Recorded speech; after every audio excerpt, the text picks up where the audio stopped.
তোমরা নুডলস খাইতে রেস্টুরেন্টে যাও? Like seriously? মানে নুডলস খাইতে?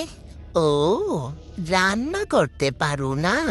আসো, শিক্ষা নাও আমার কাছ থেকে। যত রকমের ভালো ভালো রেসিপি আছে সব আমার কাছ থেকে শিখবা আজকে থেকে। এই যে প্রথমে টমেটো কাইটে নিতে হবে, প্রথমে লম্বা লম্বা করে কেটে, তারপরে এগুলো সুন্দর করে গুছাই নিতে হবে। গুছিয়ে এরকম গুচি গুচি গুচি গুচি করে ছোট ছোট করে কাটতে হবে। গুচি গুচি করেই কিন্তু কাটবা, বুঝতে পারছো? টমেটো সারা কাটতেই জানা, এটা আটকায় থাকে আটকায় থাকে। যাই হোক, এরকম গুচি গুচি করে কাটবা। শুধু কাটলেই হবে না, এগুলারে একদম শিওর হইতে হবে যেন ঘুচি হয়, মানে একদম ছোট ছোট কুচি, হ্যাঁ? ঠিক আছে। তো দেখতেই পাচ্ছ কিভাবে টমেটো কাটলাম। তোমাদের দেখানোর জন্য এটা আস্তে আস্তেই করলাম, যেটা তোমরা বুঝতে পারো।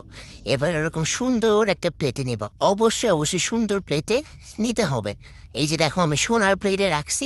এরকম সোনার প্লেটেই রাখতে হবে যদি চাও যে রেস্টুরেন্টের মতো মজার লাগুক।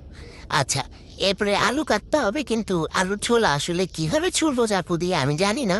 তো এই জন্য ওরা একটু এরকম করে পরিষ্কার করে নিতেছি, কারণ কাটতে তো আমি পারবো না।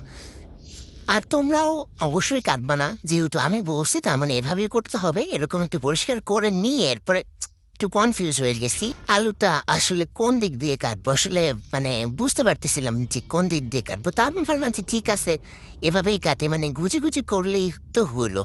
আর হ্যাঁ, টমেটো যেভাবে কাটা হয়েছে ঠিক ওইভাবেই কিন্তু আলু কাটতে হবে, কারণ অন্যভাবে আমি পারি না। তো তোমরাও ওইভাবেই কাটবা যেভাবে আমি দেখাইতেছি, কিউব কিউব কিউব কিউব করে, কিন্তু যেন ছোট্ট ছোট্ট কিউব হয়। এই যে দেখো, দেখতে পাচ্ছ? আরো কিছু ছিল যেগুলো ছুটতেছিল না, আমি অফ ক্যামেরায় ওগুলা ছুটাই দিছি। এত দেখাইতে পারবো না ভাই। এরপরে দেখো, এরকম ঝাড়ুর মতো লম্বা লম্বা নুডলস নিয়ে নিছি। আর এই নুডলসে যেহেতু মশলা নাই, তাই একটা ম্যাগি স্বাদের মশলা নিয়ে নিছি। আর এই যে বাকি টমেটো আর আলু আছে, ওইগুলো সব আমি আর কাটি নাই, বুঝছো? 3টা টমেটো আর একটা আলুই কাটছি, কারণ অনেক কঠিন এটা কাটা। আর পেঁয়াজ আমাদের বুয়া খালাই কেটে দিয়ে গেছিল। তো এইদিকে নুডলস সিদ্ধ করার জন্য গরম পানির সাথে একটুখানি লবণ দিয়ে বসাই দিছি। তো পানি একটু গরম হওয়ার পরে সবগুলা নুডলসকে এর মধ্যে চুবাই দিতে হবে। অবশ্যই সবগুলা নুডলস চুবাই দিবা। ওরা যেন সবাই সাঁতার কাটতে পারে এরকম ভাবে চুবাই দেবে, একটা নুডলসও যেন বঞ্চিত না হয় সাঁতার কাটা থেকে, বুঝতে পারছো? এবার একটু একটু নাচাড়া করে দিতে হবে, যেন ওরা সবাই সুন্দর মতো এখানে ডুব সাঁতার কাটতে পারে। ব্যাস, তারপরে একটু চেক করে নেবে যেটা হয়েছে নাকি হয়নি। আর এই দিকে আলু সিদ্ধ করার জন্য আরেকটা কড়াইয়ের মধ্যে পানি বসিয়ে দিচ্ছে, কারণ তো পাতিল খোঁজার আমার সময় নেই। ঠিক আছে, হাত দিয়ে একটু চেক করে নিতেছি যে নুডলসটা হইলো নাকি হইলো না। আর রে, নুডলস তো হয়ে গেছে। এবার অফ ক্যামেরায় এটা